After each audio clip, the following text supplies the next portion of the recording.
Today in the battle arena, we've got the Megalodon, the largest shark of all time, taking on the Kraken, a sea monster of legend and absolutely ridiculous size.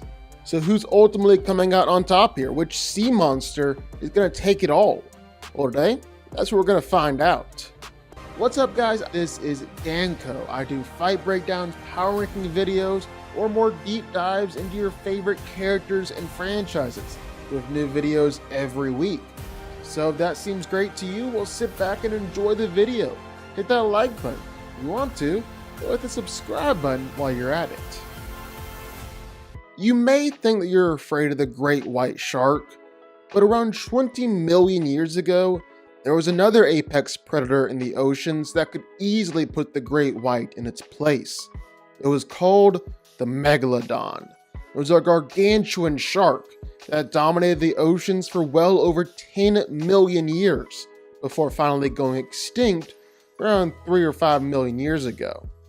The Megalodon were absolutely massive animals, growing anywhere from 60 to 90 feet and weighing somewhere between 30 to 65 tons. So basically, they are very, very large and likely somewhat resembled a typical modern-day great white. They have jaws that stretched over 10 feet and held over 250 sharp serrated teeth, with each tooth measuring up to 7 inches long. And based on their size, it's theorized that they had a bite force somewhere around 40,000 psi, or pounds per square inch, which, just to give you some idea, that's very, very powerful. I mean, just to give you perspective, a saltwater crocodile has a bite force of 3,700 psi. A great white has a bite force of at most 4,000 psi. The Giganotosaurus had a bite force of 6,000 psi. Even the T-Rex had a bite force of just 12,000 psi. So yeah, 40,000 psi is a whole lot.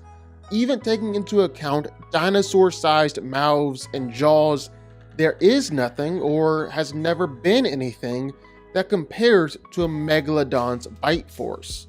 But then again, not many other animals ever felt the need to try and make a supersized whale their dinner. With its massive bite force, it's easy to imagine that the Megalodon could simply chomp through just about anything that was swimming in the ocean with it, right? Well, yeah, that's probably right. It's perfectly reasonable to assume that the Megalodon ate just about any creature it could hunt, from as small as a dolphin to other sharks to other megalodons to even something as large as a humpback whale. The Megalodon is what we call an apex predator, meaning that nothing hunted it while everything else was below it in the food chain. So then why in the world did something this big and powerful go extinct? Well, during the Pliocene era, the planet endured a period of prolonged cooling, during which time many creatures at the lower end of the food chain died, which left much less food for the larger predators at the top. And perhaps unable to compete with faster, more nimble predators, the larger and more lumbering Megalodon may well have been unable to sustain its population in these cooler waters, eventually dying out. Although who knows, some people still believe that the Megalodon is still out there swimming the seas, not just a thing of legend. Speaking of legends, the Kraken is easily the most popular and the most terrifying sea monster in any legend.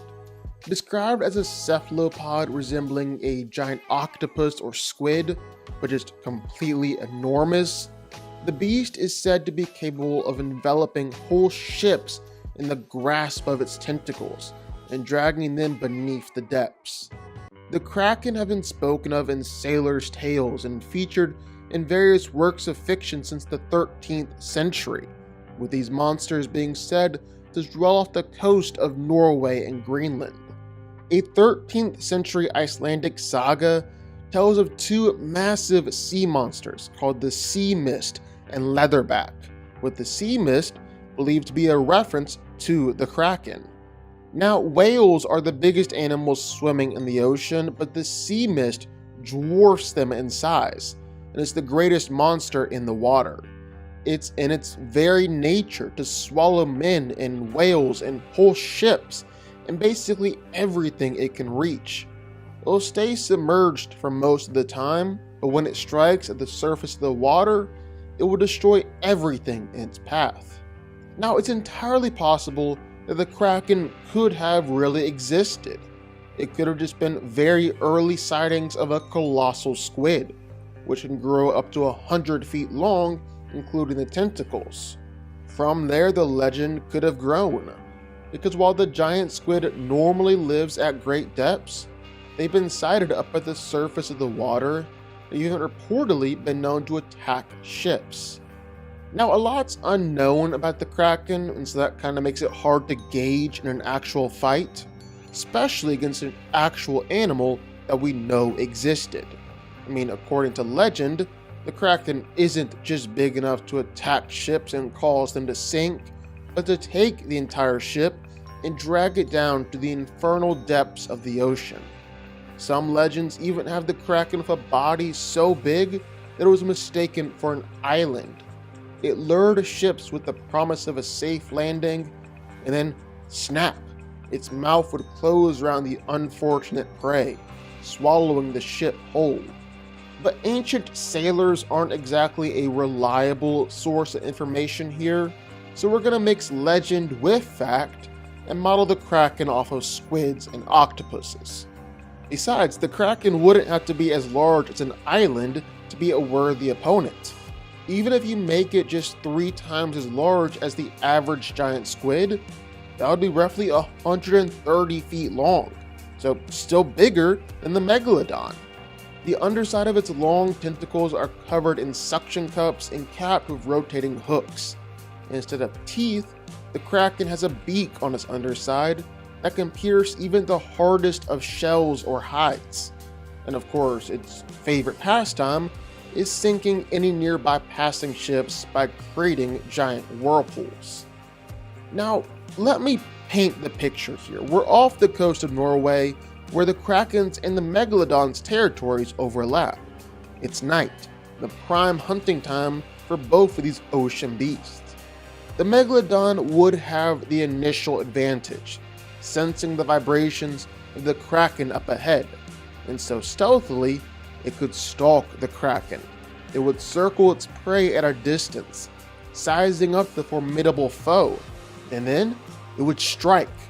The Megalodon would swim full speed at the Kraken, ramming into it and sinking its teeth into the Kraken's delicate skin. And like we said, it's quite a chomp. And it's not just its bite that would be bad. The Kraken, weighing around 3 tons, would be no match for the 50 tons of shark that just collided with it at high speed. But the Megalodon wouldn't be able to finish off the Kraken with just one bite.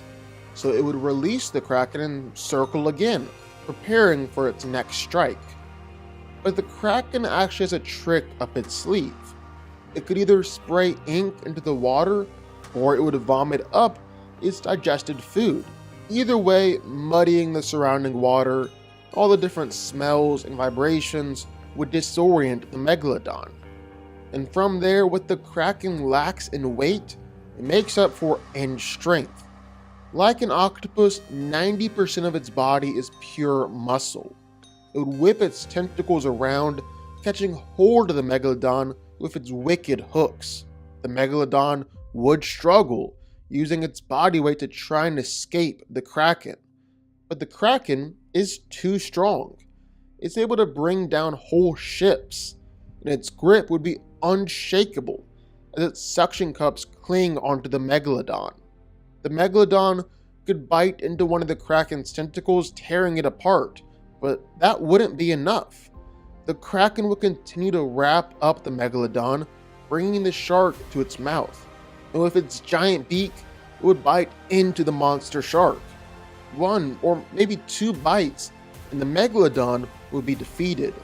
And if you don't believe me, we've actually found scarring on sperm whales and other whales from giant squid attacks.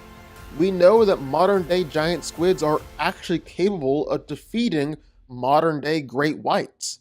And since for all intents and purposes, these are just upscaled versions of those animals, it's not that much of a leap to say the same thing would happen here. It would be one heck of a fight, but the Kraken would come out on top in the end. But what do y'all think? Sound off in the comments down below. I know you're gonna have thoughts and feelings on this one for sure. If you stuck around this long and made it to the end of the video, that's amazing. Thank you so much for watching and for supporting us. And if you want to go subscribe, well, go subscribe. You're going to see more videos like this one every single week. I'll see y'all then. I'll see y'all next time.